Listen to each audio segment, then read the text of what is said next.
Taliad Annibyniaeth Personol, PIP. Yr hyn y gallwch ei ddisgwyl mewn asesiad PIP. Ar ôl gwneud cais am PIP, mae'r rhan fwyaf o bobl yn derbyn ffurflen sut mae eich anabledd yn effeithio arnoch chi.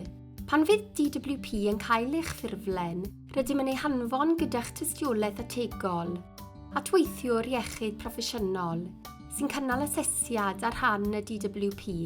Maent yn penderfynu pa fath o asesiad sydd orau i chi.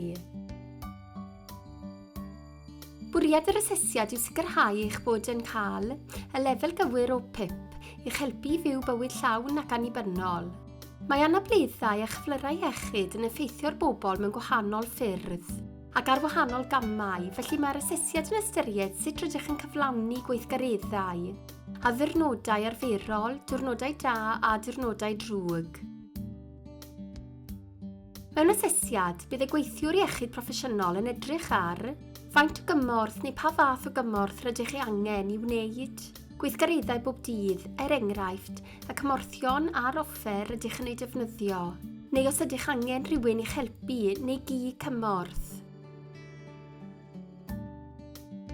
Mae gwahanol fathau o asesiadau. Os cewch eich gwahoddi asesiad wyneb yn wyneb, bydd fel arfer yn y ganolfan asesu, agosaf i'r man lle rydych yn byw. Bydd y llethu'r gwahoddiad yn dweud wrthych ble mae hynny a sut i gyrraedd yno. Yn ystod yr asesiad, bydd y gweithiwr iechyd proffesiynol yn ysgrifennu adroddiad ar gyfer y swyddog Gwneud penderfyniadau PIP. Bydd y gweithiwr iechyd proffesiynol yn edrych ar sut rydych yn cyflawni'r gweithgareddau bywyd bob dydd a symudedd. Nid yw'n archwiliad meddygol. Bydd y gweithiwr iechyd proffesiynol yn gofyn rhai cwestiynau i chi, ac efallai y byddant yn gofyn i chi berfformio rhai symudiadau. Fel arfer, mae'n cymryd tua awr. Gallwch ddod â rhywun gyda chi fel gofalwr neu ffrind. Gallwch hefyd ofyn am gyfieithydd i fod yn bresennol os ydych angen un. Ar gyfer asesiad ffôn, bydd y gweithiwr iechyd proffesiynol yn cwblhau'r asesiad dros y ffôn. Byddwch yn cael llethu'r apwyntiad i ddweud wrthych pryd y bydd y gweithiwr iechyd proffesiynol yn cysylltu â chi.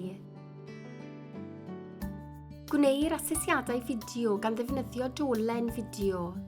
Mae'n alwad fideo fel FaceTime neu WhatsApp. Byddwch yn cael llethu'r apwyntiad i ddweud wrthych faint o'r gloch y bydd y gweithiwr iechyd proffesiynol yn cysylltu â chi, pa offer ydych ei angen a sut i gael mynediad i'r ddolen fideo. Mae yna hefyd adolygiadau papur. Weithiau gallwn wneud penderfyniad ar eich cais, heb i chi fynychu asesiad os oes digon o wybodaeth ar eich ffurflen a thystiolaeth ategol. Os byddwn nhw'n eich gwahodd i gael asesiad, mae'n bwysig eich bod yn mynychu'r apwyntiad, neu'n derbyn yr alwad, neu efallai na fyddwn nhw'n gallu dyfarnu PIP i chi. Yn yr asesiad, mae dau fath o weithgareddau y bydd y gweithiwr iechyd proffesiynol yn edrych arnynt. Mae gweithgareddau bywyd bob dydd, sef bwyta, yfed neu baratoi bwyd, ymolchi a defnyddio'r toiled, gwisgo a dadwisgo, darllen a chyfathrebu, rheoli eich meddyginiaethau neu driniaethau, gwneud penderfyniadau am arian a chymdeithasu a bod o gwmpas pobl eraill. Byddant hefyd yn edrych ar weithgareddau symudedd, sef gweithio allan, taith ac yn ei dilyn, symud o gwmpas yn gorfforol, a gadael eich cartref. Mae gan bob gweithgared lefel gallu o'r enw disgrifyddion i ddisgrifio sut rydych yn cyflawni'r gweithgaredd hwnnw. Mae gan bob disgrifydd sgôr. Mae eich sgôr yn adlewyrchu eich gallu gyflawni'r gweithgaredd hwnnw'n ddiogel, tro ar ôl tro, i safon dderbyniol, ac mewn amser resymol.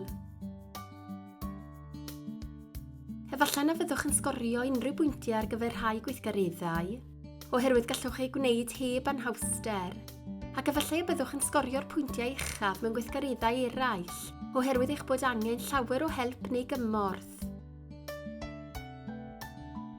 Mae'r enghreifftiau hon yn dangos y disgrifyddion a'r sgoriau ar gyfer paratoi bwyd. Os gallwch baratoi a choginio pryd syml heb gymorth, ni fyddwch yn sgorio unrhyw bwyntiau. Os ydych angen defnyddio cymorth neu offer i allu paratoi neu goginio pryd syml, byddwch yn sgorio 2 bwynt. Os na allwch goginio pryd syml gan ddefnyddio popty confensiynol, ond gallwch wneud hynny gan ddefnyddio microdon, byddwch yn sgorio 2 bwynt.